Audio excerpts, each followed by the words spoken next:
Tired of dry, frizzy, undefined hair?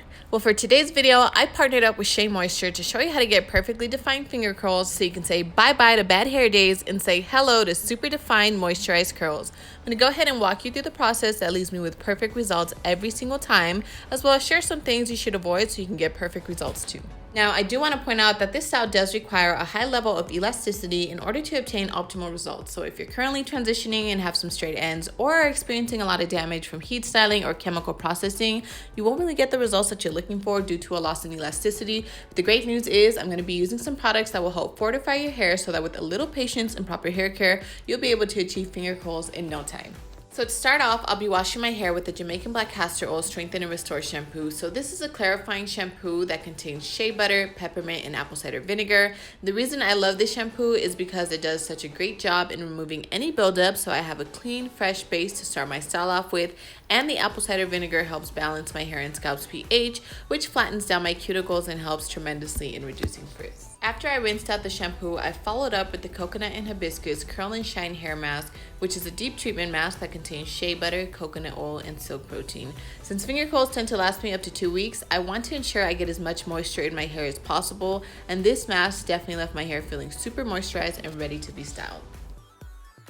I'll be using the Jamaican Black Castor Oil Strengthen and Restore Leave-In Conditioner and the Coconut and Hibiscus Frizz-Free Curl Mousse to create my finger curls. You can find these products in Target as well as other stores, so be sure to check the description box so you can find them at a store near you.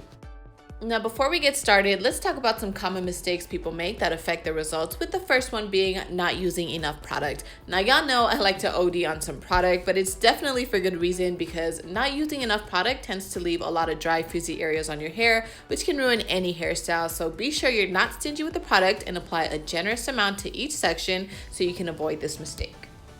Another mistake you want to avoid is coiling too big of a section. So regardless if you have applied more than enough product, if the section is too big, it doesn't matter how tight you try to coil at the roots, chances are the coil just won't hold properly and you'll be left with big puffy roots. So it's best to work with small to medium sections to avoid this from happening.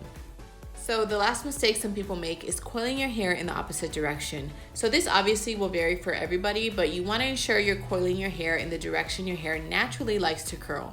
For me, that is going towards my face. So when I actually coil my hair away from my face, I've noticed the coil isn't as defined and uniform throughout. So you just kind of want to play with your hair and see what direction works best for you. Okay, now that you know what mistakes you should avoid, you can get started on creating your perfect finger curls. So you want to work with small sections and ensure each section is almost soaking wet, so use a spray bottle to drench your hair. Remember to apply a generous amount of product, starting with the leave-in conditioner. Really focus on the root area and work the product throughout to ensure that each strand is coated and moisturized. Then you can apply the mousse. So the great thing about these products is that they're really lightweight, so you really don't have to worry about your hair being weighed down, flaking, or leaving your hair hard and crunchy, even though we are using a lot of product. So you'll notice a lot of white residue as you're styling, but you don't have to worry about it or wipe it off because it does dry clear. After you've applied your product, brush and smooth the hair out, then grab small sections and wrap the hair around your finger to create your coil.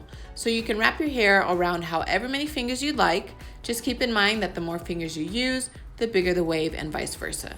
Now, I personally like a tight coil, so I wrap my hair around one finger throughout my entire head. I prefer to coil smaller sections so I don't have to separate any of the coils once they're dry, as this will help reduce my chances of creating frizz.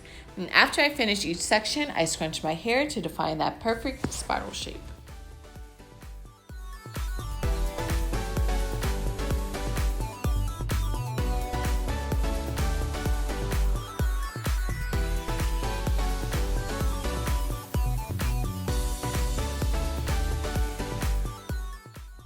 Continue to repeat the process throughout your entire head, making sure you're using enough product. Don't forget to coil tightly around the roots and to work with small to medium sections. Now, you don't have to create perfect parts when grabbing the sections, but you do want to make sure you're grabbing the hair where it naturally wants to separate. You can see right here where the hair just naturally stays together to create different clumps of curls. You'll know when you grabbed hair from a different section because you'll see the coil somewhat try to split into two different coils, if that kind of makes sense. Once your entire hair is complete, you can allow your hair to air dry, sit under a dryer, or use a diffuser to speed up the process.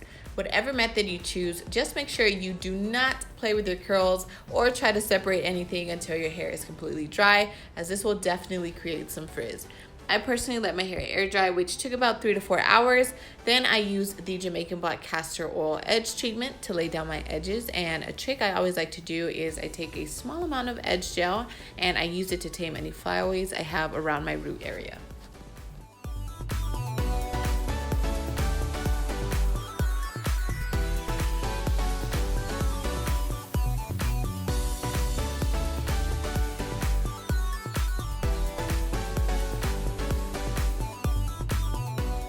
So as the days go by, I can just spritz some of the Coconut and Hibiscus Hold and Shine Moisture Mist on my coils to re-moisturize my hair, or use the leave-in and mousse to redo any coils if needed. So I hope you guys found this video helpful. Comment below and let me know if you tried any of the products I use for this style, or let me know what your favorite Shea Moisture product is.